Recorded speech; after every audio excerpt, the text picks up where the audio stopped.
하나님의 말씀은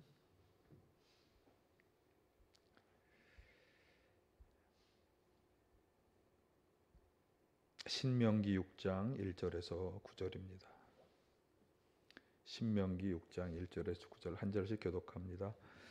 이것은 주 당신들의 하나님이 당신들에게 가르치라고 나에게 명하신 명령과 규례와 법도입니다. 당신들은 건너가서 차지할 땅에서 이것을 지키십시오.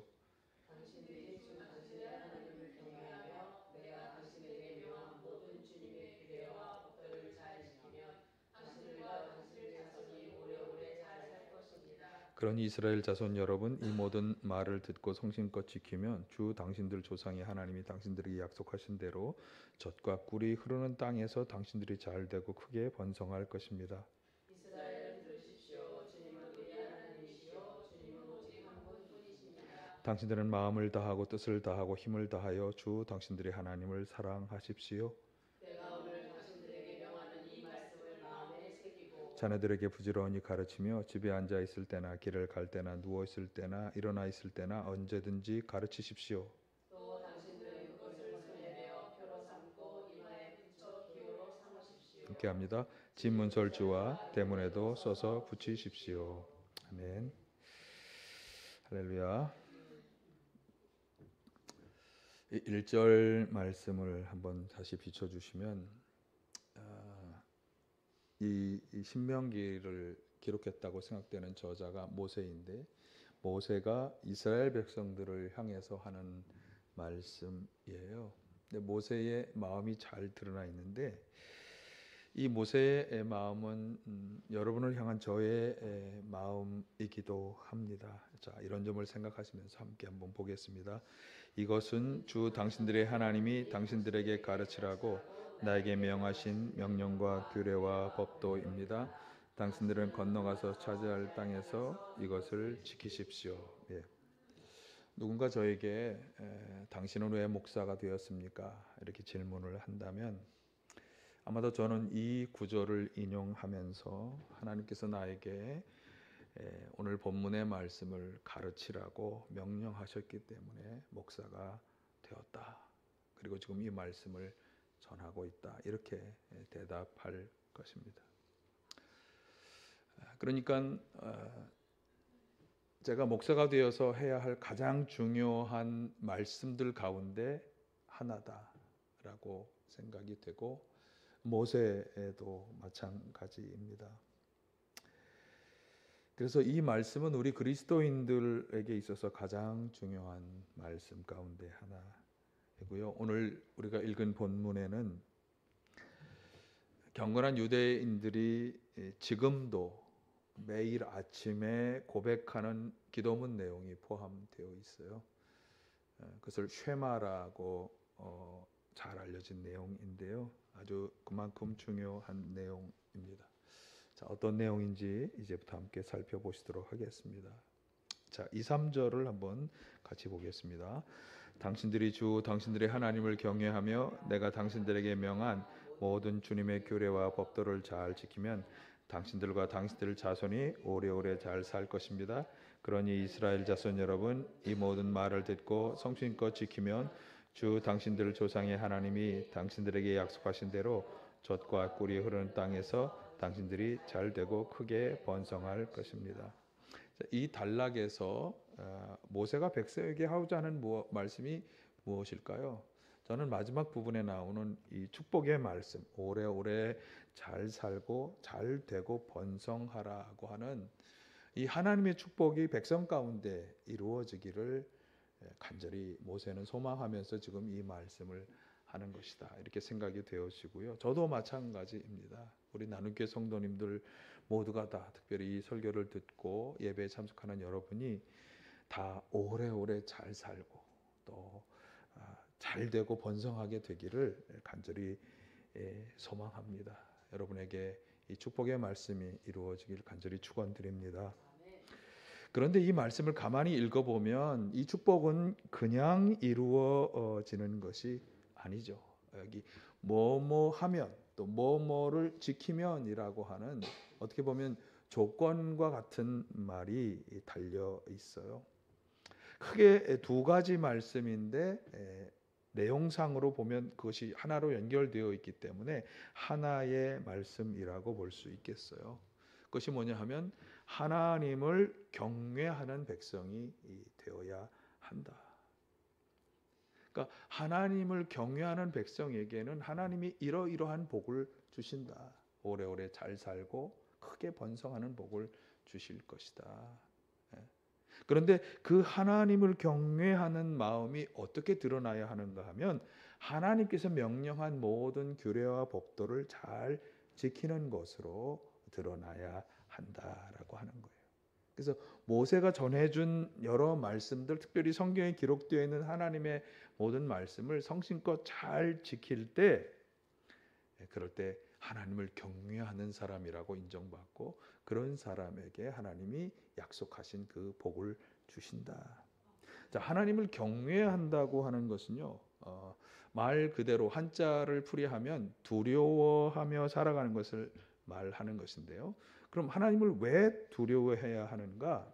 그러니까 그건 하나님이 어떤 분이신가 하는 것을 우리가 생각하는 것에 따라 달라질 수 있는데, 그분은 세상 만물을 창조하신 분이고, 그리고 세상 만물을 정의롭게 공의롭게 다스려 가고 계시는 그런 절대적인 권위를 가지고 계신 분으로 인정하면서 우리가 공경하기 때문에 두려워하는 것입니다.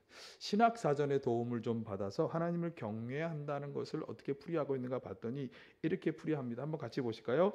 삶의 모든 영역에서 하나님의 절대 주권을 인정하는 가운데 하나님을 전적으로 믿고 의지하며 순종하는 자세. 그러니까 하나님께서는 나를 포함한 이 세상 모든 만물의 주인이시고 절대적인 그런 권리를 가지고 계신 분이시다라고 하는 것을 내가 확실히 인정하면서, 그렇기 때문에 두려워하는 마음으로 순종하는 것까지가 하나님을 경외하는 것이다. 그러니까 그 앞에 하나님의 절대적인 주권을 인정하고 그분을 믿고 섬기는 마음을 가지니까 당연하게 순종하는 것이 따라오는 거겠죠. 예. 자, 그런데 방금 앞에서 얘기했지만 이렇게 하나님을 경외하는 마음으로 순종하는 것은 축복의 조건이 되기도 하잖아요. 그러니까 지금 우리는 하나님을 경외하기 때문에 순종하며 살아가는데, 그런데 또 그렇게 순종하며 살아가기 때문에 하나님의 축복을 받으며 살아가게 되는 거죠. 여러분, 이 신앙의 선순환 속에 함께 하시기를 간절히 축원합니다. 자, 그런데 주의해야 할 것은 이 반대의 측면입니다. 그러니까 하나님을 경외한다고 하면서 하나님께 순종하지 않고 살아간다면 어떻게 되는 것일까? 순종 없이 경외하는 것이 가능할까? 어떻게 생각이 되십니까? 어떤 분들은 이렇게 이야기하더라고요. 인간이 너무나 약하고 부족한 존재이기 때문에 하나님을 경외하는 믿음을 가지고 있지만 그 약함과 부족함으로 인해 하나님의 모든 말씀에 순종하는 것에도 부족함이 있는 것입니다. 일견 맞는 말처럼 생각이 됩니다. 그런데 솔직히 얘기해 보면 하나님을 정말 경외하는 마음이 부족하기 때문 아닐까? 참으로 우리 삶의 절대적인 모든 주권을 가지신 분으로 하나님을 인정하고 믿는 것이 부족하기 때문에 순종하는 것에 있어서 부족함이 있는 것은 아닐까? 제가 언젠가 말씀드린 바 있는 것인데요. 믿음이라고 하는 것에 있어서 100개 중 99가지를 믿고 한 가지를 믿지 못한다면 그 사람은 믿는 사람일까요? 믿지 못하는 사람일까요? 아니, 목사님, 그 정도면 대체적으로 믿는 것 아닙니까? 여러분 꼭 기억해야 할, 신앙에 있어서, 자, 한번 비춰주세요. 신앙에 있어서 나는 하나님을 대체적으로 믿는다라고 하는 말은 없어요. 그냥 그 하나님을 100% 신뢰하고 믿느냐 믿지 못하느냐 그렇게 말하는 것이지, 대체적으로 하나님을 믿어, 이런 신앙은 그런 게 아닙니다. 이 100% 하나님을 믿고 신뢰하는 경외의 믿음을 잘 보여준 분은 아브라함입니다. 아브라함은 하나님을 절대적으로 신뢰했기 때문에 고향을 떠나라, 어디로 갈지도 모르지만 고향을 떠나라는 명령에도 순종했고요. 백세에 단 하나 정시를 통해서 나온 그 아들을 바쳐라라고 하는 요청에도 절대적으로 순종했어요. 결국 그는 믿음의 조상으로 인정을 받았죠. 아들을 바치고 인정받았다는 게 아니라 마지막 순간에 하나님 막아주셨죠. 예. 이 자리에 함께 하신 모든 분이 믿음의 조상 아브라함의 영적 후손이 다 되시기를 간절히 축원합니다. 자, 이 2, 3절의 말씀을 바탕으로 해서 이제 모세는 실제적으로 백성에게 들으라라고 말씀하는데, 서론에서 잠깐 언급한 것처럼 이 단락에서 선포되는 말씀은 이스라엘의 아주 경건한 유대인들이 오늘날에도 매일 아침 저녁으로 기도하면서 낭송하는 말씀이 포함되어 있어요. 쉐마라고 하는데, 히브리어로 쉐마는 들으라라고 하는 말이에요. 그래서 쉐마 이스라엘, 들으라 이스라엘이라는 말로 시작이 되는 것이 4, 5절입니다. 한번 보실까요? 4, 5절. 이스라엘은 들으십시오. 주님은 우리의 하나님이시요 주님은 오직 한 분뿐이십니다. 당신들은 마음을 다하고 뜻을 다하고 힘을 다하여 주 당신들의 하나님을 사랑하십시오. 자, 이 구절을 살펴보기 전에 먼저 생각해 보아야 할 것은, 이 구절을 아침 저녁으로 낭송하는 것이 수천 년 동안 계속 지속되고 있다고 하는 것이 어떤 의미를 가진 것일까? 어떤 의미일까요? 낭송되는 이 말씀을 그들은 그만큼 중요하게 생각하고 있다. 그러니까 이스라엘 역사에서 이 낭송된 말씀의 중요성이 계속 증명되어 있는 거예요. 에이, 그거 했더니 별 소용없더라. 그러면 이 낭송은 금방 중지되었을 거예요. 그런데 끊임없이 계속 낭송되고 있다는 것은 백성들, 그들도 이 낭송된 것이 그대로 실현되고 있다고 하는 것을 실질적으로 깨닫게 된 거죠. 그래서 후손들에게 계속 이 말씀을 낭독하면서 꼭 기억할 것을 요청하는 것이죠. 자, 그렇다면 이 말씀은 이스라엘 백성에게만 중요할까요? 아닙니다. 예수님 이후 신약 시대를 살아가는 우리 모두도 믿음으로 하나님의 백성으로 받아들였다. 이게 바울 사도가 아주 로마서와 갈라디아서에서 강조한 부분이에요. 그래서 우리는 옛 언약이 아니라 새 언약의 백성이 되었다. 그러면 하나님의 백성으로서 오늘 우리에게도 이 말씀은 동일하게 중요한 말씀이 되겠죠. 그래서 이 낭송은 하나님의 백성이 들어야 할 두 가지를 말씀해주고 있는데, 참 그 내용을 하나 살펴보겠습니다. 우선 첫 번째로 나오는 말씀은 같이 하실까요? 주님은 우리의 하나님이시요 주님은 오직 한 분뿐이십니다. 예. 그러니까 이 구절의 의미는 뭐냐 하면,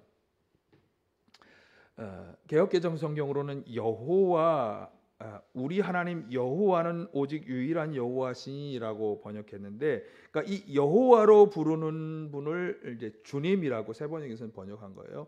이 주님은 홀로 이스라엘의 하나님이셨다. 그리고 이 주님만이 하나님이시고 다른 신은 없다. 그리고 이 하나님은 유일하신 분이시다. 오직 한 분이시다. 그래서 그 말을 정리하면 뭐 이렇게 되겠어요. 우리가 믿고 섬기는 하나님이 천지 만물을 만드시고 다스리신 살아계신 참신 하나님이시며, 그 하나님은 단 한 분 유일하신 분이시다. 그러니까 저와 여러분이 지금 믿고 섬기는 이 하나님만이 참된 신이시고 유일하신 분이시다라고 하는 고백인데요. 사실 10계명의 첫 번째 계명에서 하나님이 말씀하신 내용이에요. 나 이외에 다른 신은 없다. 다른 신을 섬기지 마라라고 하는 하나님의 말씀. 그래서 이 하나님만이 단 한 분 참 하나님이시기 때문에 당연히 이 여호와 하나님만을 경외하고 섬기라라고 요청하는 것이고, 그래서 나오는 말씀, 두 번째 말씀이 5절 말씀이에요. 보실까요? 당신들은 마음을 다하고 뜻을 다하고 힘을 다하여 주 당신들의 하나님을 사랑하십시오. 예. 여기 마음, 뜻, 힘을 다해 사랑하라고 하는 것은요, 이 마음, 뜻, 힘이라는 것을 사실 사람의 모든 것을 다 표현하는 어떤 전인적인 요소인데, 그러니까 우리 인간의 모든 것으로, 그러니까 육신과 영혼의 모든 것을 다해서 어떻게 하라? 하나님을 사랑하라. 최선을 다해서 하나님을 사랑하라. 예수님도 이 말씀을 인용하셔서 말씀하셨는데, 무엇이 가장 중요한 계명이냐라고 하는 바리새인들의 질문에 대해서 예수님 마태복음 22장 37, 38에서 그들에게 대답하실 때 이 말씀을 인용하시죠. 보실까요? 예수께서 그에게 말씀하셨다. 내 마음을 다하고 내 목숨을 다하고 내 뜻을 다하여 주 너의 하나님을 사랑하여라 하였으니 이것이 가장 중요하고 으뜸 가는 계명이다. 예. 여기서는 마음과 목숨과 뜻이라고 이렇게 표현했죠. 그러니까 이제 앞에서 얘기한 것과는 뭐 좀 달라졌어도 사실은 이것들이 표현하는 건 뭐냐면 할 수 있는 모든 것 최선을 다해서 하나님을 사랑하라고 하는 것이 가장 중요한 계명이다라고 말씀하신 거예요. 그래서 하나님을 사랑하라는 이 말씀은 사실 앞에서 이미 이야기한 것에도 적용이 될 수 있는데요. 그러니까 하나님을 경외하고 그래서 그분의 모든 말씀을 순종하라고 하는 말씀은 결국 하나님을 사랑하는 사람이 당연히 해야 하는 일에 포함이 되는 것입니다. 그러니까 하나님을 경외하기 때문에 말씀을 다 지켜라라고 하는 이 말씀은 결국 하나님을 사랑하라고 하는 이 계명에 다 포함이 되어 있다. 그래서 예수님이 모든 계명이 다 이 하나님을 사랑하라는 그 계명 그리고 또 하나를 더 추가해서 말씀하셨어요. 똑같은 것이지만 이웃을 내 몸과 같이 사랑하라고 하는 계명 이 두 계명에 다 포함이 되어 있다라고 이렇게 정리하고 있는 것이죠. 그렇기 때문에 오늘 본문의 근거에서 말한다면 마음과 뜻과 힘을 다해 하나님을 사랑하는 것은 결국 우리 성도들이 하나님의 복을 받고 누리며 살아가는 가장 중요한 비결이 된다. 여러분 이 자리에 함께 하신 모든 분이 다 하나님을 참으로 사랑하며 하나님의 축복 가운데 살아가시기를 간절히 축원합니다. 자, 이 마지막 6절에서 9절 단락에서 말씀하는 것은 이미 앞에서 말씀한 것들을 구체적으로 어떻게 계속 지킬 것이냐 하는 것을 말씀하고 있는데요. 자, 6절에서 9절도 한번 같이 보실까요? 내가 오늘 당신들에게 명하는 이 말씀을 마음에 새기고 자네들에게 부지런히 가르치며 집에 앉아 있을 때나 길을 갈 때나 누워 있을 때나 일어나 있을 때나 언제든지 가르치십시오.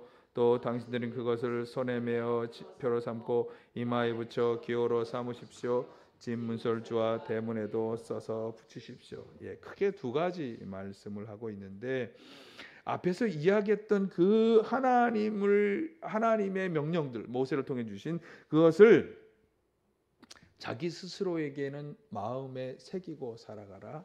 그리고 후손에게도 그것을 잘 가르쳐 지키게 하라. 이렇게 말씀하고 있어요. 자, 우선은 자기 자신에 대해서 마음에 새기라. 이것은 암송하여 기억하라라고 하는 말씀이겠죠. 그것을 하기 위해서 손에 메어서 표로 삼고 이마에 붙여서 기호로 삼고 집 문설주와 대문에도 써서 붙이라. 왜? 항상 그것을 보고 암송할 수 있도록 지금 말씀한 이런 것을 포함하는 모든 수단을 다 동원해서 그렇게 하라. 그러니까 오늘날로 치면 어떻게 해야 될까요? 그러니까 여러분이 가지고 있는 뭐 수첩에도 스마트폰에도 집에 항상 여러분이 보는 뭐 거울 앞에도 다 붙여놓고 가장 중요하다고 하는 이 말씀들을 붙여놓고 꼭 기억하라. 그래서 이스라엘에서는 지금도 전통 가운데 여기에 깃을 달아서 이 말씀을 이렇게 꼭 항상 볼 수 있도록 하는 그런 전통이 있다고 합니다. 자, 그러면 그렇게 이 말씀을 암송하고 기억해야 하는 이유는 무엇일까? 다른 건 다 제쳐놓고 하나님을 사랑하라고 하는 이 말씀을 꼭 암송하고 기억해야 하는 이유신 그건 뭐죠? 왜 암송해야 하고 기억하라는 거죠? 그대로 살아가도록 하기 위해서. 그래서 사실 성경의 말씀에 기억하라, 알아야 한다라고 하는 것은요, 단순히 어떤 인식의 작용, 뭐 기억의 작용을 말하는 게 아니라 그것을 가지고 항상 그렇게 살아가라라고 하는 말씀이에요. 이것은 말씀을 묵상하라고 하는 것과 같은 개념의 말이에요. 시편 1편을 한번 보실까요? 시편 1편의 1절에서 3절 시작. 복 있는 사람은 악인의 꾀를 따르지 아니하며 죄인의 길에 서지 아니하며 오만한 자의 자리에 앉지 않으며 오직 주님의 율법을 즐거워하며 밤낮으로 율법을 묵상하는 사람이다. 그는 시냇가에 심은 나무가 철 따라 열매를 맺으며 그 잎이 시들지 아니함 같으니 하는 일마다 잘 될 것이다. 복 있는 사람은 그 가운데 과정을 잘 거치면 맨 뒤에 철달의 열매를 맺고 하는 일마다 잘 된다. 이게 아까 말한 것처럼 오래오래 살면서 번성하는 것과 같은 맥락의 축복이잖아요. 그 가운데 있는 게 뭡니까? 여기 악인의 꾀를 따르지 않는다, 죄인의 길에 서지 않는다, 오만한 자리에 앉지 않는다. 어떻게 보면 이것이 실질적으로 사랑 가운데 필요한 일이지만 그것을 위해서 바로 그 뒤에 주님의 율법을 즐거워하며 밤낮으로 묵상하는 사람이다. 그러니까 여기서도 같은 맥락이에요. 그냥 그것을 잘 알고 기억하고, 그래서 어떻게 하라는 거죠? 그 말씀대로 살아가서 그 앞에 있는 죄인들과 같은 일을 하지 말고, 오만한 자와 같은 일을 하지 말고, 악인의 꾀를 따르지 말고 하나님의 지혜를 따라 살아야 한다. 뭐 그런 말씀이 이제 뒤에 생략이 되어 있는 것이겠죠. 여러분, 주님의 말씀을 늘 마음에 새기고 준행하며 살아가셔서 주님의 축복 가운데 살아가시길 간절히 축원합니다. 자, 그런데 여기에 하나님께서 아주 중요한 또 하나의 명령을 하시고 있잖아요. 자기 자신만이 아니라 자녀에게도 부지런히 가르치라라고 명령하시고 있어요. 여기 보면 집에 앉아 있을 때나 길을 갈 때나 누웠을 때나 일어나, 이 말이 말하는 것은요, 언제든지 항상 가르치라.